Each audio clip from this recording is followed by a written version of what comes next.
What is up, everybody? This is Stevie Breach coming to you here today. Just did a Trolley Mountain Dew soda review, sitting here on the porch, and I get a text from my buddy Mike.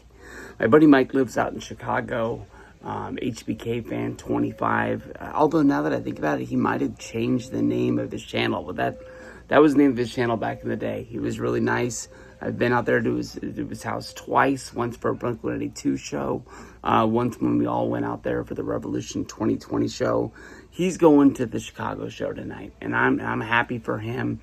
He was a big-time Cena fan when basically like being Cena fan wasn't cool to be with. The dude just texted me and sounds like he's getting a Cena match at SmackDown tonight. My buddy Jersey Jerry is going there tonight as well.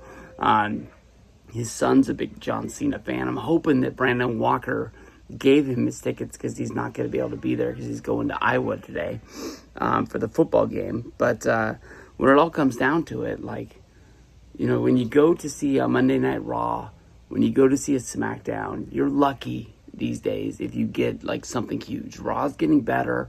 They have matches. The matches, they give you enough. Like I think Raw's wrestling action the last 2 weeks has honestly been real good, but a lot of times you know that you're just going to get a promo, you're going to see your favorite wrestler, but you're not really going to like see him. And I thought the plan was that Cena would show up, deliver a promo about WrestlePalooza was coming up sooner than later, and that Brock Lesnar would come from behind, kick his ass, lay him out, and they were like, oh, got to sign up for that ESPN app now.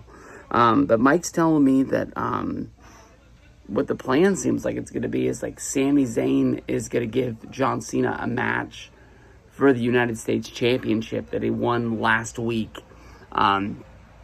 against Solo Sikoa.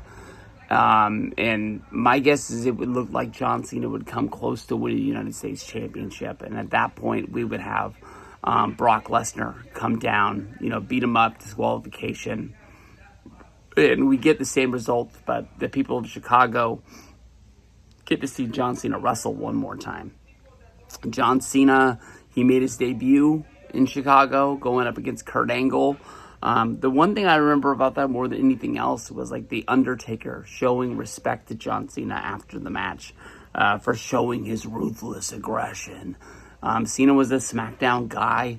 When he first came out, you know, he won the United States Championship. He won his first World Heavyweight Championship when he beat Big Show, and then he beat JBL.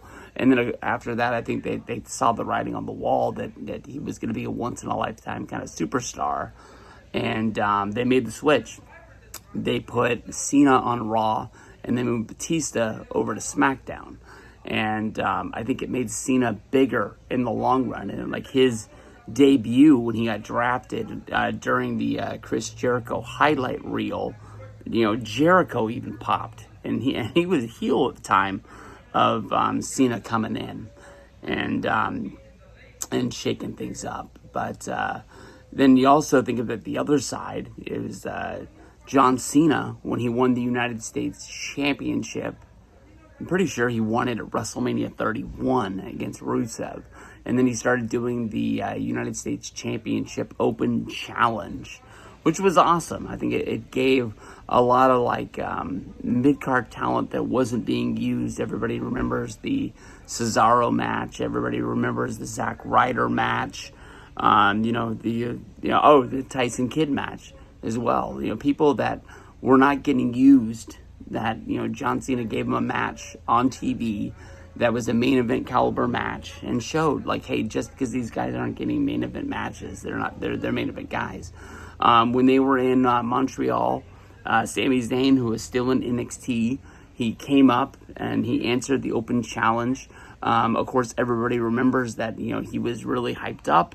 He got into the ring, he slapped the mat, and he dislocated his own shoulder on his own entrance and getting into the ring. And he had to tell Bret Hart, like, hey, will you tell Cena that I just dislocated my shoulder? And he was able to get a match in, but the match wasn't what I think it was supposed to be. And I think you could really tell that Sami was hurt during the whole thing. So for Sami to get a match, even if it's going to end in disqualification against against Cena, I think that's going to be awesome, and sort of like, seal their careers up, even though they aren't. They're just baby faces together. But Sami versus Cena, United States Championship. Anything can happen tonight.